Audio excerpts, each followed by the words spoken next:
And what I have seen emerge in the medical literature in the last 15 years is a very convincing, consistent story that when you nurture a healthier gut microbiome, we as humans are healthier people. Hello, everyone. Welcome back to Move Daily Talks. I'm your host, Tracy Steen. Today, we're welcoming Dr. B onto the podcast, Dr. Will Bulsiewicz. I think that's how you pronounce it, Bulsiewicz. Dr. B works, and I have been following him for some time now. When I purchased his first book, Fiber Fueled, years ago, that really informed my intake on fiber, my approach to gut health, why it's so important, what the microbiome is, in fact. And we're going to be talking to him all about those aspects today as well. I know that fiber has become a hot topic nowadays. You'll see it in your social media feeds. It's definitely a crucial micronutrient. Dr. B is known as the Gut Health MD. He's a triple board certified gastroenterologist and one of the most trusted voices in gut health. He's a 3-time New York best-selling author. He's the co-founder of the gut health supplement 38 Terra and has published more than 25 peer-reviewed manuscripts. Across more than 20 years in clinical practice, he's treated tens of thousands of patients. As the Gut Health MD over on Instagram, he's also reached over 1 million people across his platforms. His new book is called Plant Powered Plus. I don't have it yet, but it is definitely on my list to get. It focuses on inflammation in the gut and his plan to fix it. Let's welcome Dr. B to the podcast. All right. So in Move Daily, we think about moving people forward in their fitness, wellness, and nutrition. I'm interested to hear how do you help your community, people who follow you, move forward? Like, what's the most important aspect of the work that you do? I think it's fitness, wellness, and nutrition as well. But we're looking at it from a different perspective. Yeah. So I'm a gastroenterologist, so I'm thinking about this through the perspective of the gut. But the gut is this adaptable, I would actually describe it as an organ, even though it's invisible. We can't see it with the naked eye, but it is 100% there. In fact, it's so present that our microbial cells, the gut microbiome, outnumbers our human cells with total clarity. Mm. We are less than 50% human. And what I have seen emerge in the medical literature in the last 15 years is a very convincing, consistent story that when you nurture a healthier gut microbiome, we as humans are healthier people. And so food and wellness and movement, these are the exact levers that I'm trying to Mhm. pull with my community, because my pushback, and I am, admittedly, I am a Western trained doctor. I'm proud of my education. I worked really hard to get to where I am. And I also greatly respect my colleagues, but we have a broken system. Mm. A system that waits, and this is true in Canada as well, both US and Mhm. Canada, where we wait until a person is sick. We wait until a person has developed symptoms. Well, I would actually argue, Tracy, that we've waited too long, that that's Yeah. the end stage, that we could have intervened way upstream. And so that is really what we're here to talk about today. I interview a lot of doctors, and that is always their comment that we have a broken system and how much prevention is critical. So you talk about the gut microbiome. For those in the audience maybe that haven't really dialed in that concept yet or even heard of that, can you explain to us exactly what is our gut microbiome? Yeah, well, it's a fascinating thing, and I don't blame you if you haven't heard of this, because I went to medical school at Georgetown, and when I graduated in 2006, there was virtually zero discussion on this topic. We didn't have the tools or technology to study the microbiome until about 2006. Oh. We also needed our computers to get more advanced. The 1990s computer can't handle the amount of information that exists within our gut microbiome. Tools, it's allowed us to start to study this part of us that's predominantly concentrated in our large intestine, that's our colon. Mhm. And in that spot, you will find 38 trillion microbes. They're mostly bacteria. They also include fungi or yeasts. They may include these ones called archaea. And these bacteria, we hear the word bacteria and we think, oh gosh, that's bad. We have to reframe that. They're mostly good. They're our Mm. friends. We have what we would call a symbiotic relationship with them, which is that through our paired partnership that evolves across our lifetime, starting from the moment of our birth. We help them, and then they return the favor and then some. And so and the gut microbiome is an important part for this conversation today because with clarity, yes, it's highly relevant to our digestion. People that have digestive health problems that I've been treating, Mm-hmm. this is their issue. But it also affects our metabolism. It also affects our hormones, including perimenopause and menopause. It affects our immune system, which means inflammation. It can affect our mood. It affects our cognition or brain health. So when we think about like the whole of who we are as humans and what it means to be healthy, it's very hard for me to talk about any part of human health without acknowledging that the gut microbiome is a part of that story, actually. Mm-hmm. Yeah, you just mentioned the fact that it can shift during perimenopause and menopause due to how it impacts our hormones. Can we talk more about that? Because I think a lot of women listening probably have experienced different fluctuations in their gut patterns or what's happening to their body. And perhaps we don't realize that it's related to the gut microbiome. This is one of the opportunities that women, who are going through this perimenopause and menopausal transition, this is one of the opportunities that we have because you're not stuck. There are opportunities for us to make changes that can reduce symptoms, improve our health, and allow us to thrive. So, and really the story focuses on a distinct part of the microbiome that we actually have created a unique name for, and it's called the estrobolome. Oh, And so okay. there's this specific part of the microbiome, and their responsibility is to help us with estrogen levels. So the way that estrogen works in the body, ovaries get all of the attention. And yes, the ovaries, that's like the key part. That's where most of the estrogen ends up being produced in the body. But this estrogen that gets released out into the bloodstream, it circulates. Eventually, the liver will take it out of the bloodstream and put it into bile. And bile will then mix with our intestines. And if we didn't have a gut microbiome, that estrogen would be lost forever. We would just poop it out. Right. But Yeah. because we have, Go sorry, ahead. go ahead.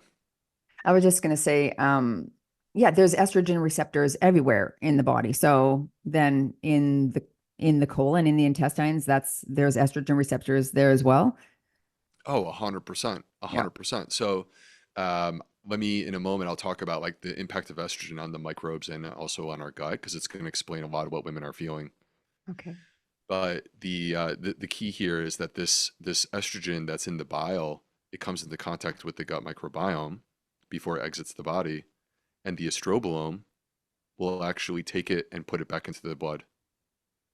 And so this is a way, if you think about it, I would use an analogy that imagine for a moment that we have a sink, all right, and the ovaries are the faucet. So the faucet allows us to turn on how much water we add to that sink. But there's also the drain, and the drain can be manipulated too. You can open or close the drain. So if you want to adjust the level of water in the sink, yeah, you could turn up the water that goes in from the faucet, but you also could adjust how much drains out the bottom. And so when we think about menopause, the ovaries are turning down. There's not that much that we can do about that. That's a part of human life. Hmm. But what we can control is the gut microbiome. Now, to your question about like what is the impact of estrogen, it impacts our microbiome directly. Estrogen actually supports a healthy microbiome. So one of the challenges for women as they enter into this transitional phase is a loss of gut diversity. And for us, when you lose gut diversity, that actually means the gut is less healthy. Hmm. Okay. And that is because the estrogen is turning down. That can affect inflammation and increase inflammation. And when you increase inflammation, it can increase insulin resistance, which means that the way in which a woman processes carbohydrates can cause their blood sugar to rise more. Or that can also impact the way in which we store fat, where it will prioritize visceral fat. So these are some of the bodily changes that women experience. And then the loss of estrogen also directly affects gut motility. So gut motility slows down. So now women are more prone to constipation, and with that, also more prone to bloating. And so you see these changes that are occurring. But here's the optimistic part: that awareness of these changes that are inevitably going to happen in all women as they age allows us to, basically focus on diet, focus on exercise, focus on lifestyle, which are interventional tools that support the microbiome, enhance gut diversity, basically mitigate the effects of that loss of estrogen, allow you to maintain your rhythm, allow you to maintain your insulin sensitivity, allow you to not necessarily have this like feeling of, oh, I'm gaining weight around my waist and I can't control that. Yeah, it's not for the faint of heart, all the things that sort of come at us in this stage of life. And I've heard on social media too that, weight gain's inevitable in menopause. And I don't think that's true. I mean, it is much more challenging. And as you said, we get more placement of visceral fat around our belly area.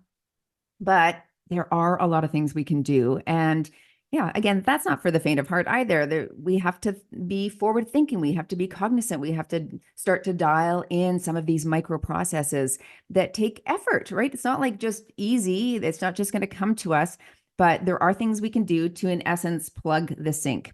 Right.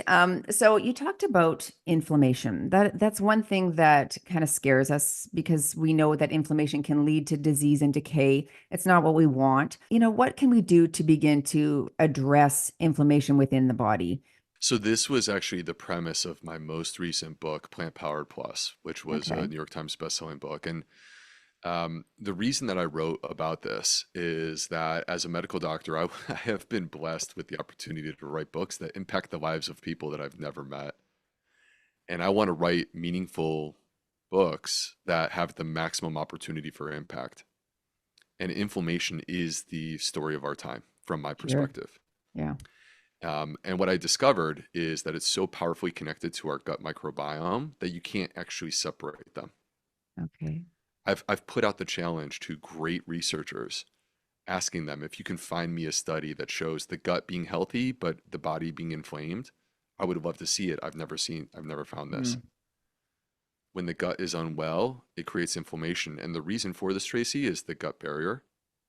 So let's imagine for a moment that we're zooming in with a microscope and taking a very close look at this part of our body.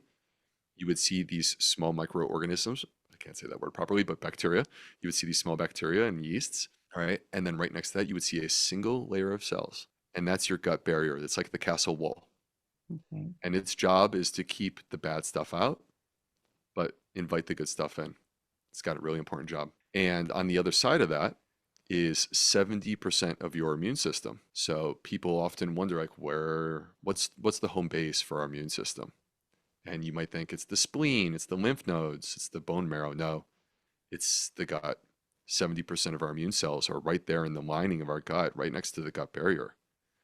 So the reason why this is important is that when the gut barrier is intact and it's held together by these proteins called tight junctions, when it's intact, then it does a good job of protecting the immune system. But when the gut barrier starts to break down, which some people call leaky gut, and I don't have a problem with that terminology, I think it's an appropriate way to describe it, then things can sneak across. And when things Mhm. sneak across, the immune system is going to do its job. But that means activation. And activation of the immune system, that's a very simple way of saying that's inflammation. Mhm. So the gut microbiome is the essential key to this whole story because many of the conversations that I hear about inflammation are like, well, how much vitamin C should I take? I come at it from a different approach. Mhm. Let's heal the gut microbiome because we can do that. The food choices that we make today can start to impact the microbiome by tomorrow. I have clear data on that. And the gut barrier, to me, this is the biggest, most important immune organ in our body. And what's fascinating is it also happens to be the area of our body that turns over cells faster than any other part. So every 3 to 5 days, our body produces a brand new gut barrier. So what I'm saying to your listeners is that through dietary choices, through exercise, through sleep, through these other levers that we can pull, your gut microbiome will very quickly become more healthy, and that health will very quickly parlay into a more formidable gut barrier, and that reduces inflammation. I guess that's what we want to know sometimes is like how much do we have to do in order to see change, right? You said it could happen very quickly, but what sort of levers do we need to begin to pull? How frequently, like how much consistency in order to see some of those adaptations occur? There's a word that you just said that to me is a magical word, Oh, and that was consistency. yeah, for sure. It's a superpower because, and I want to lay this out, and I'm going to use coffee as the example. Okay. So in research, I was for 4 years, I was the U.S. medical director of a company called Zoe, and we found in our research that the number one food that would explain what was happening in your gut microbiome was actually coffee. That we could tell just like based upon your gut microbes, does this person drink it or not? Oh, wow. And the reason Wow. for that is not because coffee is the healthiest food that exists. I could list 200 foods that are healthier than coffee. Although I do drink it and I do love it. But Thank God. it's oh good. You. I'm glad we're on the same page there. Me too. Well, I actually think coffee is a gut health beverage for what it's worth. I don't want to make it Oh, sound negative in any yeah. way because Okay. it has soluble fiber, which is good for the microbes, and it's Okay. actually an excellent source of polyphenols, which are Yeah. also good for the microbes. Right. So, Yeah. but imagine it's Monday morning, you have that cup of coffee, your microbiome adapts to it. And then on Tuesday, you have another cup of coffee. Your microbiome adapts again. It's a second nudge, small change, but in the same direction. And then another small change, and then another small change. And we keep nudging in the same direction. And next thing you know, it's been 30 days. And if you're a coffee drinker, you probably had coffee every single day. And the fact that coffee is in your diet on a daily basis has powerfully changed your microbiome. Right. Whereas that one kale salad that you thought was going to change your life, it came and it's gone. Right. So to me, I'm a big believer that it can be overwhelming to, hear people talk about the way they live, the way they eat. If you listen to like my patterns, I want you to know I've been working on this for 15 years. Sure. I make small changes all the time. To me, the way we start on this journey together is one small change and following through on that and doing it with consistency. And then you add another small change. And this is the way we really transform your life. Yeah. That's exactly how you build muscle too, right? It's dripping water on the stone, hollows it out, not through force, but through persistence, says Ovid. My favorite quote. Well, I think of the gut as being a muscle. I even think of bone as being a muscle. I think Hmm. of our brain and our persistence as being a muscle, because in all of these cases, you have to face a challenge, but when you face that challenge, you end up stronger as a result of it. So, can we talk about some of those? What are some of the specific things that we can begin to add in? Sometimes we hear, oh, you should take so many different things out of your diet, but what else could you add in that impacts that gut barrier so that it doesn't get so thin that microbes or whatever, what did you say, bacteria or good bacteria are leaving it? We want to keep everything in. We want to plug the sink. How what types of foods can we begin to incorporate that can help us do that? Yeah, so I have a different take. I've never been a fan of avoidance. Actually, if you look all restrictive dietary patterns, no matter which one, they have negative impacts on the microbiome in the long run. So I'm a believer in abundance Mhm. and running to what's good. Don't run away Yeah. from what scares you. Run to what's good. Power the system and crowd out like the bad stuff gets crowded out, but also bear in mind this is not about being perfect. Yeah. So, and where my focus is, if I were to relay one essential message to your audience, I want to tell the story of fiber real quick Yeah. Let's talk about because that. fiber is not the story that I heard when I was a kid. It is not the story of my grandma who drank the orange drink to poop. And although it is kind of that story, but I mean, she did do that. Yeah. And it's not sufficient what I was taught in medical school. There's so much more to the story. And to me, it's actually very sexy. Okay. So, um, first to frame this, every plant-based food, not just vegetables, every plant-based food has fiber. Fruits, vegetables, whole grains, seeds, nuts, legumes, herbs, spices, mushrooms. They're not even plants. They have fiber too. Mhm. Fiber is a part of the cellular structure. And what's unique about fiber is that we, as humans, as wonderful as we are, we don't have the ability to process and digest fiber. So we outsourced this task to our microbes.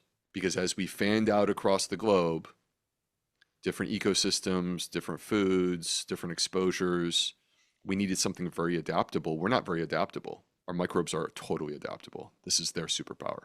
And so when fiber goes in the mouth, it works its way through about 15 to 20 feet of small intestine, and it's still the same way it was in your stomach. And then it enters into the large intestine, which is the colon, and that's where these microbes live. And they show up, and they have literally, the estimates are up to 60,000 unique enzymes that they can use to work as teams. They're like working specially together to unpack and release the fiber. And what's interesting, Tracy, is that the fiber stops being fiber. It becomes what are called short chain fatty acids. So if you've heard of these, acetate, propionate, and butyrate. And these short chain fatty acids, they have healing effects right there in the gut microbiome. They support the good guys, they suppress the bad guys. They actually are the most important thing in terms of creating those proteins that seal and fortify the gut barrier, particularly butyrate does that. They have a direct impact on our immune system. So they cross into the body, and our immune cells have receptors. And it allows our immune system to get calm, at ease, focused, but also protecting. It's not totally anti-inflammatory in the sense that if you had an infection, it actually helps you to fight the infection. You get better. And then these short chain fatty acids can get into the bloodstream, spread throughout the body. They impact GLP-1 levels. They impact insulin sensitivity. They impact how we process our blood fat and like blood and fat storage. They impact hormones. They impact our brain. They impact our mood. We're talking about body-wide, systemic, beneficial effects that come from fiber. And the problem that we have that I would desperately love to address is that 95% of America is deficient in fiber. Mm-hmm. Yeah, So isn't if it you, something like anywhere between 10 and 15 grams a day people are getting, but we need double that? yeah, so the average woman in the US is about 15 Yeah, grams per day, and she should be about 25. yeah, yeah. I love right now how the attention is kind of turned from protein because it definitely had its day. But now we're focusing more on fiber. Well, not focusing more, but that's it's in my feed anyway. Lots of this talk about getting more fiber, which is fantastic. There's dense bean salads everywhere, those recipes, which is great, getting more lentils, beans into our diet. But we've also heard of something called fiber maxing, where people are like, going for it, really going for adding fiber to their diet. Let's talk about that. What's the amount that is great? I've even heard like, yes, aim for 25, but some dietitians are talking about like 35 grams for women. So can you give us some clarity as to sort of lowest effective dose, what's going to work really well, and where, what can we add in order to get those numbers? Okay, so the effective dose is literally any dose from my perspective. Okay. And I would make that argument because in the largest fiber study ever done, which was by Andrew Reynolds, published in The Lancet, they found a dose response relationship between fiber intake and a number of different health outcomes. And that includes risk of cardiovascular disease, and then includes risk of colorectal cancer. So in other words, every 5 grams that you add is meaningful. And the way that I tend to approach this, so let's fiber maxing real quick. This is TikTok. Yes, it's TikTok. All right. TikTok, when it comes to health trends, their track record is probably as bad as it gets. It's about as bad as it gets. Yeah. But I'm also like a critical dad. I'm a Gen Xer. So to me, I look at this like, come on, guys. Yeah. This is one of the best things that they've done, but it's still not the way that I would do it. Okay. Because we need to, so you mentioned a moment ago, it's like building muscle. You're talking about exercise. It's like building muscle. If you were to advise a woman is going into the gym for the first time, you wouldn't set a standard of how much they're supposed to lift based upon ideal. Yeah. You would meet them where they are, and you would give them a good beginner's workout. They probably would be sore, and then they would come back, hopefully, and we would push just a little bit harder. Gradual. Gradual, right? The gut is a muscle. These microbes, the microbiome, it's a muscle. It can be trained. It can be made stronger. It adapts to your choices. But what you don't want to do is the same thing, like the functional equivalent of going into the gym and lifting the heaviest weight on day one. That's how you hurt yourself. Sure. So the TikTok fiber maxing trend, I think like going up to 30, 35, 40 grams when most people are at 15 right now, it's too much. Yeah.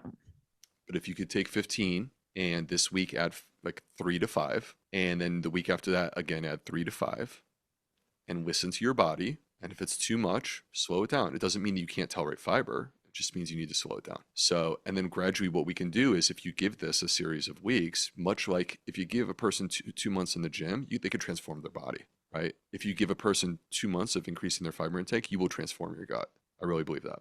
Hmm. So upper end. Upper end. So there's no true upper end, but I sometimes feel like people who go so hard, because I do have these people, they come to me and, 60, 80, some people going for 100 grams. It's like a badge of honor. Yeah. Um, It's like protein. you definitely could take some of that energy and transfer it and shunt it into other aspects of your life, which may include sleep, may include exercise, may include activating your parasympathetic nervous system, right? So, like fiber is not the only lever, and I do believe that more tends to be better, but there is such a thing as like diminishing returns in the same way that it exists with exercise. And you know what is important too in my brain is, I had heart health dietitian Michelle Ruthenstein on the podcast a couple times, and she, of course, is coaching her clients in optimizing heart health, like really making sure that they're dialing in good micronutrients for heart health. So if we're focused only on protein, like building block of muscle, and we got to get protein, protein, protein, we could miss out on some of the essential micronutrients and polyphenols and, diversity where, in the other macronutrient groups. So I think thinking too, yes, fiber is crucial, but getting 100 grams of fiber means that almost everything on your plate is just fiber. And then maybe where's the protein sources or where's the other sources? So I think thinking about what your end goal is, and maybe if it is the best health that you've been in, having a good balance is key. Would you say I that? totally agree. I Yeah. totally agree. Balance is a really important word. Hmm. Trying to, identifying something that's good doesn't always mean that more and more and more and getting to ridiculous amounts is better, Yeah. right? Yeah. There's a sweet spot. And so I think that's what you and I are both kind of getting at. And this is not to diminish protein. Yeah. And I also don't think that fiber intake needs to come at the expense of protein. But I do think that when we set what I would describe as not evidence-based goals for women, I don't think there's many women who actually need 2.2 grams of protein No, per no, kilo of body weight. no. I don't think men need that either, by the way. Yeah. No. And when you do that, the problem with that particular approach is that it's so aggressive on the protein Yeah. that it requires you to basically only focus on high protein foods, and you are crowding out the fiber opportunity. And Yeah. then you remain fiber deficient. Yeah. What do you think about so many of these companies now? Because we've seen it again with protein, them putting added protein into cereals, into bars, into popcorn. But now I mean, there's always been sort of fiber added in some foods, but now we're seeing more and more of it. Is that a good way to get our fiber source, or should we be doing like approaching that a little bit differently? Okay, so if I could, just allow me to unpack this for a quick moment. Sure. So, first, transparency. I am the founder of a supplement company called 38 Terra, and we sell a product called Daily Microbiome Nutrition. And it's not just fiber; it's fiber, resistant starch, and polyphenols. It's basically built using 7 ingredients that all impact your gut microbiome in a beneficial way. All right. So I clearly believe in the value of a fiber supplement on some level. As a gastroenterologist, I've been using them in my clinic for about 15 years with great success. And I would only do that because they work. Mhm. Okay. But that being said, that's not the same, like being targeted and precise in how we go about this and choosing the right supplement for the individual person is not the same as saying that we're going to add fiber to every single food to try to fix this problem, when really what we're doing is we're adding the junk fiber supplement, because that's basically what it is. Hmm. right? So people are adding the junk fiber supplement, they're adding the junk protein just so they can make a claim on their package to make it sound like it's super healthy. And that's not the approach that I would take. So the approach that I would take, just to be totally clear, is to optimize your diet as much as you can possibly do that. Get as much fiber as you can from your diet, get as much protein as you can from your diet. And then if there's a place where additional fiber or additional protein is to your benefit, choose a high quality supplement that fulfills that goal for you. Don't go and get the food that makes the claim, because I'm just going to tell you, like, I could go deeper into this, but the what they're feeding you is not what I would be giving you if you were my patient. Hmm. Like what type of fiber is typically in an added fiber processed food? So the classic is inulin. Yeah. All right. And I don't want to go too far. There is a world that exists where some inulin is actually good for you. Like, I don't want to bash on it and vilify it. Here's the problem. The number one most gas producing, bloating producing fiber that exists is this one. Is It's inulin. inulin. Right. So it's kind of interesting because when you take Yeah. that and that's what they often put into the new sodas, right? So it's Oh, like next generation like sodas. the fiber, the probiotic and different types of sodas that have that's inulin in there. Yeah, so they'll Okay. often put the inulin in there. So now what you have is you have a carbonated drink that Oh the gosh. bubbles, they either got to come out the top or the bottom. Those are the two choices. They don't get There you absorbed. go. There you And go. then you also have this fiber that is the most gas producing. So if you're drinking that and you're feeling bloated, I've just given you an explanation for why that is. Yeah. But really, the issue that we run into, Tracy, is that what's happening here is this inulin. If I ask you to go into nature and consume inulin, you would consume whole foods and it wouldn't just be inulin. They Right. would contain inulin. But what they're doing here is they're extracting, using an unnatural process, the inulin. Now it's an isolate, and that isolate like basically targets specific microbes really hard. And you can take that too far, like very easily. And it's because, once again, you've taken something out of its natural element and now you're like overdoing it. So now you hear, oh, these products are good. You go out and you get three or four different processed foods that contain fiber, but they all have inulin. And now your inulin intake is at a level where actually it can cause harm. Good explanation. And you referenced bloating there. So I'd be remiss if we didn't talk about that because I hear that a lot in women my age. Ugh, I'm so bloated. I'm so bloated. What is bloating from? How can we avoid it? Because it is so uncomfortable. We don't want it. So there's nuance to this topic. I have a course that I teach online where I like sort of break down different categories of bloat. We could do a whole podcast on this topic, is my point. Yeah. But the main factor is something going back to what we discussed earlier. Estrogen and the gut microbiome helps to maintain bowel rhythm. Rhythm for the gut is just as important as rhythm for the heart. If I throw your heart out of rhythm, you certainly will feel that. You may not be able to, like, you could take an Olympic athlete, you could cripple them, they could collapse instantly. When the gut is out of rhythm, you will feel that too. And it often will show up with bloating. That will be the classic symptom. And it's most pronounced when the rhythm slows down. And now you may call it constipation, or you may not. You may not think that you're constipated. You could poop every single day. But if the rhythm has slowed and you're not completely emptying on a consistent basis, then that ultimately is going to end up manifesting with bloating. Hmm. So the way in which we approach this, fiber can be part of how we approach this, but let me also acknowledge it's not as simple as the whole story that we've heard. I hate that that's true. I wish it was so simple, right? We hear fiber is good for constipation. I actually would push back against that a little bit. Okay. So if you have mild constipation, mild to me is like most days you're fine, you're pooping well, but every once in a while it kind of you strain or it's hard. It's not that easy. For that person, increase your fiber intake, increase your water intake, Hmm. get some extra movement, get outside, take a walk, try to get your 4,000 to 7,000 steps per day. If you do those things, you'll start pooping, you'll be fine. But for many people, particularly the ones that would come to me, it's a little more advanced than that. Constipation's a problem during the week. And so we need a little bit more to actually get things moving, because if we don't get things moving, the fiber just sits there. Right.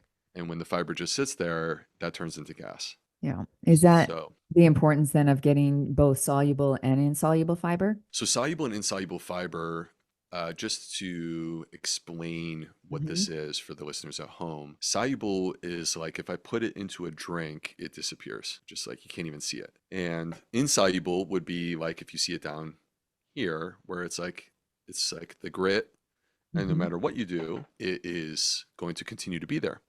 They behave differently. These are big categories, Tracy. Hmm.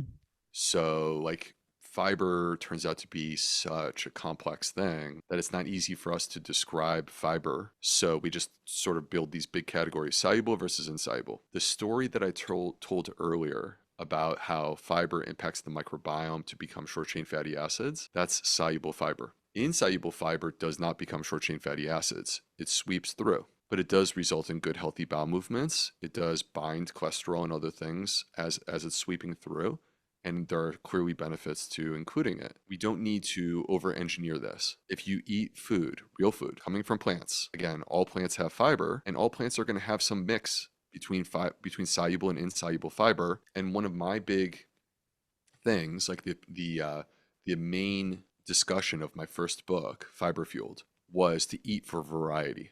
Yeah. Diversity, variety. Yes. Yeah. So if you eat for variety, and what I wrote in that book, because it's based upon a study called the American Gut Project, which, by the way, included people from Canada and and across the globe, but it was based out of the US. In the American Gut Project, what they found is the people who had the healthiest guts were the ones who were eating at least 30 different plants per week. Hmm. And the diversity on the plate, the diversity within your diet, translates into diversity within the microbiome because more different types of microbes get fed. So, as we think about the soluble versus insoluble idea, if you just simply eat for variety, it takes care of itself. That's the way Yeah. that I approach this. I don't even think about it. Yeah. One of the things we've done little challenges like that within our membership, and excuse me, had the ladies, just show their plates and show the different everything that they're putting on their plates and the variety therein. And one of the challenges we said in order to get like more plants, more diversity, is to pick things that have multiple varietals, I guess, in it. So a mixed bag of berries instead of just maybe blueberries by themselves, or a mixed clamshell of lettuces, or mixed beans. And then you get a lot more color and diversity on the plate that way too. I like Yeah, that. people often think it's just like vegetables or maybe vegetables and fruits. They're thinking it's just the fresh produce section. I wholeheartedly advocate for people to explore the other parts of your supermarket, including the freezer section, Mhm. including the non-perishable things like, dried legumes, dried whole grains. Like these things absolutely count. Herbs and spices, they count too. So, and if you, for example, our family, I have 4 kids, my wife will make a smoothie every morning and we all share it. Mhm. And that smoothie, like it's not hard to take seeds, hemp seeds, different greens. You could throw in legumes if you wanted to. It's not hard to get a smoothie up to 8 to 12 different plants real quick. Yeah, absolutely. One of the panics that I always have is when I travel. I just traveled last week, and literally, like as I get to my destination, I'm like, am I going to poop properly? Is everything going to flow? I'm out of my routine. The foods aren't going to be the same. Because I have experienced constipation and it has been terrible. Just FYI, and probably TMI, everyone. But I know everyone has probably experienced the same thing, or most people have experienced this one time or another, that when you're traveling, things aren't the same. What is a good sort of rule of thumb there? Like, am I packing my chia seeds? Am I bringing a fiber supplement? Uh, I remember once when I was in the Zions and I hadn't gone to the bathroom probably in 3 days. And I was like, this is terrible. And it feels so bad, as we know. And I went to the store and I looked at Metamucil for a second there. And then when I compared a serving of that versus a serving of raspberries and how much fiber was in there, I'm like, I just bought the clamshell of raspberries and ate all that instead. But yeah, what's a good rule of thumb for travel? Because we don't like being constipated. Yes, travel constipation, common issue. And really, this is Terrible. getting back to this concept of rhythm because your body, your entire body, has a circadian rhythm. Yeah. Your cells are responsive to the times of day. We know this because of daylight savings. Literally, that 1 hour time change is enough We don't that, have it like, anymore in British Columbia. They canceled it this year. Isn't you that got rid of it? amazing? Yeah, That's BC, British Columbia. I'm It's jealous. canceled. That's it. We had our last one. I'm So jealous. happy. There are Yeah. some smart people up there. So that 1 hour shift, it can be quite disruptive Yeah. to how we feel. And like my kids, they're a mess for like probably a week Yeah. because just 1 hour is enough to throw the body off. So how do we approach this when we travel? Because it's hard. Traveling is hard on the body. And a big part of this, from my perspective, is reorienting the body using the power of light. So sunlight in the morning allows us to anchor the morning, and there's a reason why we poop in the morning, and it's Right. circadian, Okay. right? So your body wants to know when the day starts, and the best way to teach your body that is to actually step outside to natural light. I, by the way, will take my glasses off when I do that. Yeah, for sure. And on the flip side, in the evening, to avoid bright lights, and so to allow that wind down time, the darkness, and then ultimately to try to get yourself to rest. So trying to resettle our circadian rhythm is one of the best things that you can do while you're traveling, but obviously it's not the only thing. We need to hydrate, and we need to create opportunities for fiber intake. And so I loved what you said about the raspberries. The beauty of raspberries, they are so high in fiber. They're also delicious, and they're what we call low FODMAP, which means that they're gentle on the gut. Yeah. So I think that's a great choice. I tend to like fruit when we're Yeah. traveling Mhm. because fruit can be the thing that you could actually get access to once you arrive. Go and find a place where you can basically like load up on some fruit and keep it wherever you are, your hotel room or whatever. And it's an apple goes a long way, Oh, actually. love an apple a day. I'm a big fan. Let's end this little session here today with a rapid fire fun. Okay, let's So, go. whatever comes to your brain, you can extend the answer if you need to, but if not, yeah, just give us your answer and we'll go from there. Okay. What is the most underrated gut health food? Beans. Yes, the magical fruit, folks, beans. One wellness trend you wish would disappear. Seed oils. Oh, like in which way? I okay. Sorry, we're rapid fire and then we abandon real I quick. know, but I gotta You know got to ask exactly what me. you're thinking here. Okay, cool. All right. I see it like this, Tracy. There's warring factions, right? There's like an internet war that's happening right now where Yeah. it's like one side says seed oils are responsible for all of our health issues. Yeah. The other side says that no, seed oils are anti-inflammatory. All right. And I kind of sit in the middle where I say, okay, the people who are telling us to get rid of seed oils and replace it with beef tallow, that Right. substitution does not make sense to me. Okay. Right. So, because what you're doing is you're replacing a polyunsaturated fat with a What if it's saturated fat, saturated? Right. right? That clearly drives LDL cholesterol up. And Right. the whole LDL cholesterol contributes to cardiovascular risk is totally clear from my perspective. And I Mhm. understand that that's not a story that some people want to hear. So they're on the internet saying otherwise. But like to me, that's like decisively defined by the science. So I don't actually think that what they're proposing is incredibly smart. And the studies that show that when you replace saturated fat with polyunsaturated fat, which is seed oils, people actually reduce their inflammation. So, so that's not consistent. Flip side. So am I now advocating that people increase their seed oil intake? Absolutely not. Why? Because we have clearly better choices. We have clearly better choices. If you're going to do an oil, Yeah. give me extra virgin olive oil, right? Right. If it's at room temperature. If I'm going to cook it heat, I don't really want you cooking it heat all the time. No. Fried food is the least healthy way to cook a food. But if I were to do so, avocado oil would be one that I would choose. But also, we have other forms of healthy fats that exist out there, and we have lots of choices. And that could come from fish and shellfish. It could be avocados. It could be seeds and nuts, chia seeds, flax seeds, hemp seeds, walnuts. So, point being, we don't Mhm. really, I'm not attached to the seed oils and I'm not advocating for them. And also, most seed oils are parts of ultra processed foods, and I really want people to reduce their ultra processed food intake. Good answer. What Back is to rapid worse? fire. Yeah, rapid fire. What is worse for gut for our gut? Sugar or stress? Ooh, I'm going to say stress. Psyllium husk or prunes for constipation?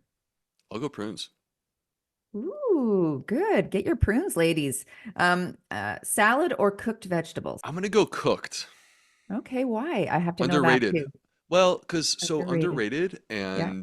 and easier to digest. So if you're listening to this and you're being inspired, I want you to start with this: cooked. And don't worry, don't feel like the fiber is getting ruined. Actually, it's not. In many Okay. cases, softening through Hmm. cooking actually releases the soluble fiber, and the soluble fiber is the one that I'm preferentially trying to get. Okay, good. Coffee or green tea for gut? I'm going to stay loyal to coffee, but you could do both of them are great. Both are great. Good. Dairy, is that a gut helper or a gut disruptor? Fermented is a helper, and unfermented, and especially like junk, like ice cream, disruptor. What about Greek yogurt? Because it's not Greek fermented, yogurt. is it? Greek Well, no, yogurt. Greek yogurt. Greek yogurt, I would argue, is beneficial. So Fermented. Okay. Okay. And then fermented foods every day, yes or no? yes, Yes. And the best gut health habit women over 40 should start today. I'm going to say get outside and make a goal of 7,000 steps. That's Isn't what I'm gonna that say. interesting? So it's more movement. That's interesting that you said that. Just give me a quick reason why you said that. First of all, so in my private community, we do a monthly challenge. Sounds like it's very similar to yours. Yeah. And we this month, because the weather is pretty decent Mm-hmm. most of the world, we did a steps challenge. And as I Mm-hmm. dug into the data, I'd always heard 10,000, 10,000, 10,000. But when I dug into the data, what I Mm-hmm. discovered is the benefits start to kick in at 4,000. Yeah. Yeah. And then there's a steep rise in the benefits up to 7,000 steps. And this is impacting our cardiovascular risk, impacting our um, Alzheimer's risk, impacting our diabetes risk. So we're talking about like different parts of the body, and they're all benefiting from just the fact that we're getting out and doing a walk, moving our body. Mm-hmm. So, and we have always known as gastroenterologists that there's some benefit to walking. Walking after a meal, not Yes. only is that great for your digestion, reduces bloating. I strongly encourage walking after a meal. Reduces bloating, great for your digestion. Don't lay on the couch in sweatpants. Get up and go. And it reduces your blood sugar. So we've always known that. We've also known that when people move, it helps with constipation, right? So that's another reason to advocate for this. But then there was a new study that just came out in the American Journal of Gastroenterology within the last month where they tracked over 40,000 people with a Fitbit. And now, to be clear, this is an association, so I can't prove causation. Yeah. Um, but acknowledging the data that I just shared, that we have seen that movement is good for gut rhythm, that movement is good for regular bowel movements, that movement is good for digestion. I should add movement is good for the gut microbiome. Totally clear. And by the way, all forms of exercise, we can talk about that more if you want to in closing. So acknowledging that, and then having a study of over 40,000 people where they found many different measures of movement. How many steps, how much time, what was your heart rate, how much, like how vigorous was the exercise. All of those measures pointed in the same direction, less likelihood to be associated with irritable bowel syndrome. Mm-hmm. Yeah. Awesome. I'm glad that you said that. And again, it gives credence to what we do, that it's so crucial to just move daily, folks. Dr. B, thank you so much for your time today. This was so insightful, and I would love people to be able to follow you and or work with you. So can you tell us where people can reach you? Sure, the easiest thing is to come to my website, theguthealthmd.com. And that's like, you can consider that a home base for all things Mhm. Dr. B. So I have a free email list that's kind of like joining a Substack, except it's totally free. You'll find my courses that I offer. That some of them are topic specific, like constipation, reflux, bloating. But I also have a new one called the Anti-Inflammatory Masterclass, which is all about anti-inflammatory approach. You'll find my social media, you'll find my books, you'll find 38 Tarot, which is my supplement company. So basically, that's the easiest place to go to get started. I will list all of that in the show notes below. So jump on down there, take a look, grab his books. As I said, I've had Fiber Fueled for years, but that Plant Powered Plus is going to be the Hey, next on my list. I got it. I got perfect. it. Okay. Well, thank you again. I appreciate your time so much. Oh, it's my pleasure. Thank you, Tracy, and thank you, everyone, for being a part of this conversation. Now, to all of you, go move daily in your fitness, your wellness, your fiber fueled nutrition, and we'll see you all in the next Move Daily Talks.